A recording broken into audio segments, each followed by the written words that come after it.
அவ்வளவு சுலபமா குதிரை வரவழைச்சு முடியுமா? ஆமா, இவங்க வாழ்க்கை சரியா இருந்தானே தப்பா இருந்தானே நான் பேசாம போயிட வேண்டியதானே? சமயங்கள்ல நினைக்கிறேன் போக முடியலையே. என்ன செஞ்சீங்க?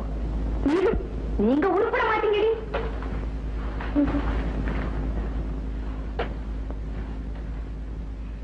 தங்கம், தர சுத்தமா தானே இருக்கு, ஏன் தொடச்சுக்கிட்டே இருக்கு? சுத்தமா இருக்குன்னு நீங்க சொல்றீங்க, எனக்கு அந்த நம்பிக்கை வரலையே. அப்படின்னா உன் பார்வையில தான் ஏதோ கோளாறு இருக்கு. அப்படி இருந்தா பரவாயில்லையே. அம்மா, உங்களை நான் ரொம்ப நாளா ஒண்ணு கேட்கணும்னு ஆசை. என்ன? நாம எல்லாரும் கடவுளுடைய குழந்தைங்கன்னு சொல்றாங்க. அப்படிப்பட்ட கடவுள் ஏமா ஆணுக்கு ஒரு நியாயம் பெண்ணுக்கு ஒரு நியாயம் பிரிச்சு வச்சிருக்கா? நீ என்ன சொல்ற? சாதாரண விஷயம்தான். மனைவி தனக்கு பிடிக்கலன்னா அவளை தள்ளி வச்சுட்டு இன்னொருத்திக்கு தாலி கட்டிடுறான் ஆம்பளை. அதே மாதிரி புருஷனை பிடிக்கலன்னா பொண்ணும் தாலியை கட்டி போட்டுட்டு பிடிச்சான பார்த்து இன்னொரு தாலியை கட்டிட்டா என்னமா தப்பு? மூடு வாய். தாலியை கழட்டுறது அப்புறம் இன்னொரு தாலியை கட்டிக்கிறது. தாலியோட மகத்துவம் தெரியாம பேசிட்டியே. 100 ரூபாய் தங்கம் 10 பைசா கயிற்றுல தானே தொங்குதுன்னு கேவலமா நினைச்சிட்டியா? தாலிக்கு விலையே கிடையாது. ஏன்னா புருஷனோட உயிர் அதுலதான் ஒட்டிக்கிட்டு இருக்கு. இந்த மண்ணு செஞ்ச புண்ணியம் தான் இன்னும் கழுத்துல தாலி ஏறல. ஏமா அப்படி கோச்சுக்கிறீங்க? நான் ஏதோ விளையாட்டுக்காத்தானே கேட்டேன். விளையாட்டுக்குன்னா தண்ணியில நீந்தலாம், நெருப்புலையா நீந்துறது? ஆமாமா, மறந்துட்டேனே, நம்ம வீட்டுக்கு புதுசா 2 பேர் வந்திருக்காங்களே, அவங்க பண்ற அட்டகாசம் சைக்கிள பின்னே வீட்டை தீர்த்துவாங்க போல இருக்கு. கேட்டா கௌரி கௌரின்னு சொல்றாங்க. அவங்களை எப்படியாவது அனுப்பிச்சிருங்கம்மா. அப்படியா? நான் உங்களை கவனிச்சுக்கிறேன், நீ உங்க வேலையை பார்த்து.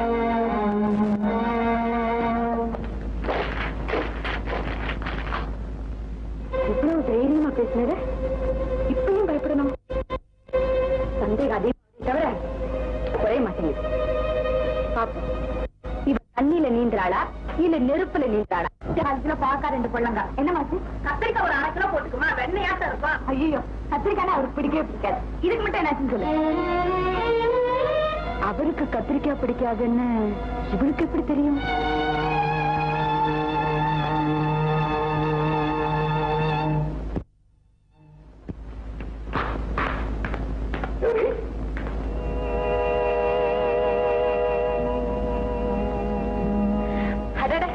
எப்பதான் வந்தீங்க? ரொம்ப நேரமா நிக்கிறீங்களா? அது இருக்கட்டும், இது என்ன கதை? இவ்வளவு சுவாரஸ்யமா படிச்சுக்கிட்டு இருக்கு? நல்ல கதை தான், சுவாரஸ்யமா தான் இருக்கு. ஆனா ஒண்ணுமே புரிஞ்சுக்க முடியல. நீ சொல்றது ரொம்ப வேடிக்கையா. உங்களுக்கு வேடிக்கையா இருக்கு, எனக்கு எவ்வளவு வேதனை இருக்கு தெரியுமா? நம்ம தலையெழுத்தையே நம்மளால புரிஞ்சுக்க முடியலையே. யாரோ எழுதுன நான் வேதனை பண்றேன். தலையெழுத்து எழுதி கையெழுத்து போடுறது கடவுளுங்க. அது நமக்கு புரியாம இருக்கிறதுனால தான் நிம்மதியா இருக்கணும். ஆனா ஒரு மனுஷன் எழுதுறத புரிஞ்சுக்க முடியலன்னா நம்மள புத்தி கெட்டவங்கன்னு சொல்லி கேங்க. நீங்க சொல்லுங்க, குழந்தைய பத்தி யாருக்கு நல்லா தெரியும்? அவன் வளர்ந்து படிக்கும் போது பாடம் சொல்லி கொடுக்கிற ஆசிரியர் இருக்கு. அவனே கல்யாணம் பண்ணிக்கிட்டு குடும்பம் நடத்தும் போது அவனை பத்தி அவன் மனைவிக்கு தான் நல்லா தெரியும். தெரியல தெரியல தெரியல. இந்த ஆசிரியர் அப்படி எழுதியிருக்காரு. அவசரப்பட்டா எப்படி? கதை முழுக்க படிச்சுட்டு அப்புறம் சொல்லு. அவசரப்பட்டுட்டேங்கிறீங்களா? ஆமா கௌரி, கோவலம் வெட்டுப்பட்ட உடனே தன் கணவனுக்கு ஏதோ ஆபத்துன்னு கண்ணகிதான் புரிஞ்சுக்கிட்டான். கூடவே வாழ்ந்த மாதவி புரிஞ்சுக்க முடியலையே. தமிழ் பண்பாட்டுக்கு விரோதமா யாரும் கதை எழுத மாட்டாங்க. இருக்கும் இருக்கும், நான் தான் கொஞ்சம் அவசரப்பட்டுட்ட போட்டிருக்கேன். இத பூராத்தையும் படிச்சுட்டு என்னன்னு தெரிஞ்சுக்கிறேன். நீங்க வாங்க சாப்பிடலாம். வெண்டைக்காய் பொரியல், புடலங்காய் கூட்டு, பிரமாதம். என்ன குழம்பு? கத்திரிக்காய் குழம்பு. கத்திரிக்காய் குழம்பா? ஆஹா, காய்கறிகளே எனக்கு பிடிச்சது கத்திரிக்காய். அர்த்தமில்லாத சந்தேகம். நான் தான் இவரை புரிஞ்சுக்கிறேன். கௌரி, என்ன ஊத்து?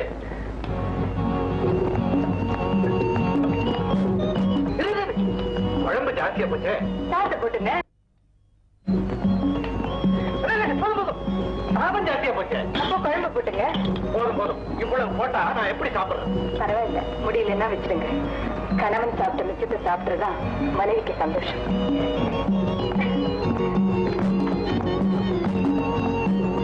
சாப்பிட்ட மிச்சத்தை இவ சாப்பிட்டுறதா விட மாட்டேன்.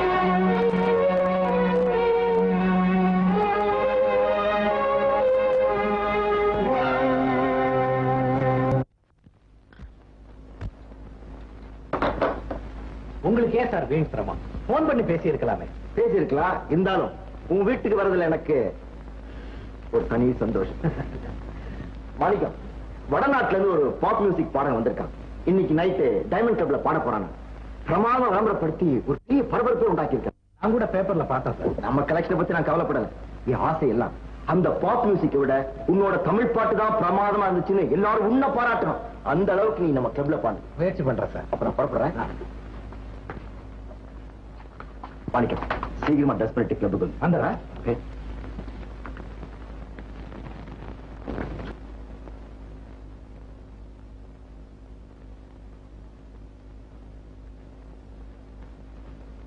அடடே, நீங்களா? வாங்க. தங்கம், என்னது விளக்கு வச்சதுக்கு அப்புறம் வீட்டை பெருக்கிட்டு இருக்க? இந்த வீட்டுல தான் எல்லாமே தலைவியா நடக்குது. ஓ, அத சொல்றியா? நான் எதையும் சொல்லல. பெருக்க சொன்னாங்க, பெருக்கிறேன், அவ்வளவுதான். ஓஹோ. ஏன் உங்களை பார்த்தா அப்படித்தான் தலைவியா தெரியுது? எப்படி? நாங்க தலையில வச்சுக்கிற மல்லிகைப்பூவை நீங்க கை அப்படின்னா என்னையும் தலையில வச்சுக்கிட்டியா? வேதனையில கூட நீங்க வேடிக்கையா பேசுறீங்களே. வேதனையை மறக்கணும்னா வேடிக்கையா தான் பேச.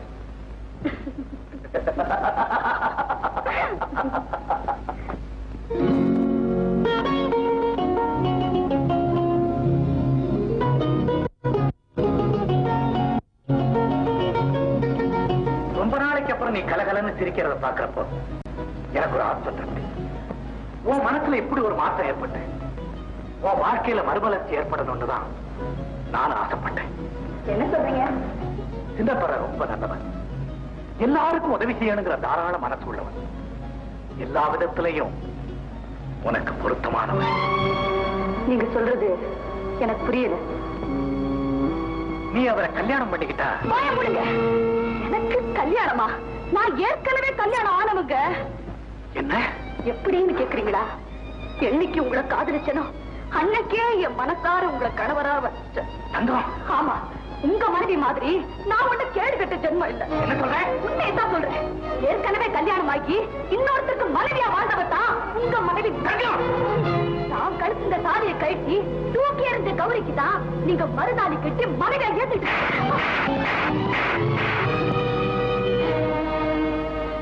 ஏன் நிறுத்திட்டீங்க? ஆத்திரம் தனிச்சு நிறுத்திட்டீங்களா, இல்ல கை வலிக்கிறது நிறுத்திட்டீங்களா? இதெல்லாம் கூட எனக்கு வலிக்கலைங்க. ஆனா சின்னதுரைய கல்யாணம் பண்ணிக்கேன்னு சொல்லி என் இதயத்தில் ஒரு அடி அடிச்சுங்களே, அந்த அடியை தாங்க என்னால தாங்கிக்க முடியல. தாங்கிக்கவே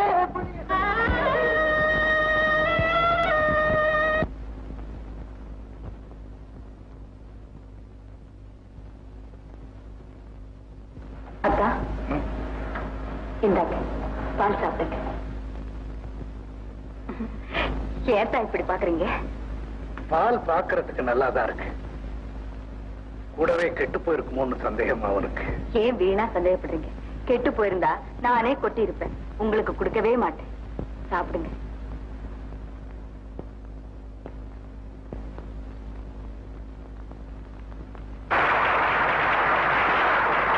மாணிக்கம், இதுவரைக்கும் நீ பாடின பாட்டுக்குள்ளேயே இந்த பாட்டு தான் ரொம்ப பிரமாதம். வச்ச மாதிரி. என்ன மாணிக்கம், என்ன? நான் தான் பள்ளத்துல என் பாட்டாவது சிகரத்துல இருக்குதுங்கிற சந்தோஷத்துல சரி. என்ன சொல்ற?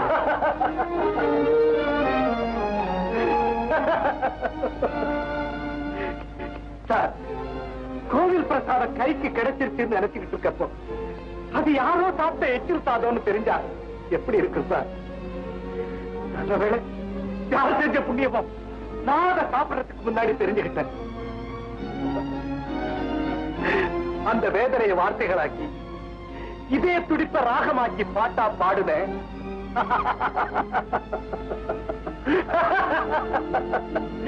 என் வேதனைக்கு பாராட்டுகள், கண்ணீருக்கு கை தட்டுகள். மாணிக்கம், என்னது சின்ன குழந்தை மாதிரி நடந்தது என்னன்னு விவரமா என்கிட்ட சொல்லு. இந்த பாரு மாணிக்கம், உனக்கு பணம் கொடுக்க மட்டும் இந்த கைகள் இருக்குன்னு நினைக்காது. உன் கண்ணீரை படைக்க சொல்லு மாணிக்கம், சொல்லு. என் மனைவின்னு ஒருத்திய உங்களுக்கு அறிமுகப்படுத்தினே கௌரி. பேர பாத்துக்கிறா சார், மங்களகரமான பேர்.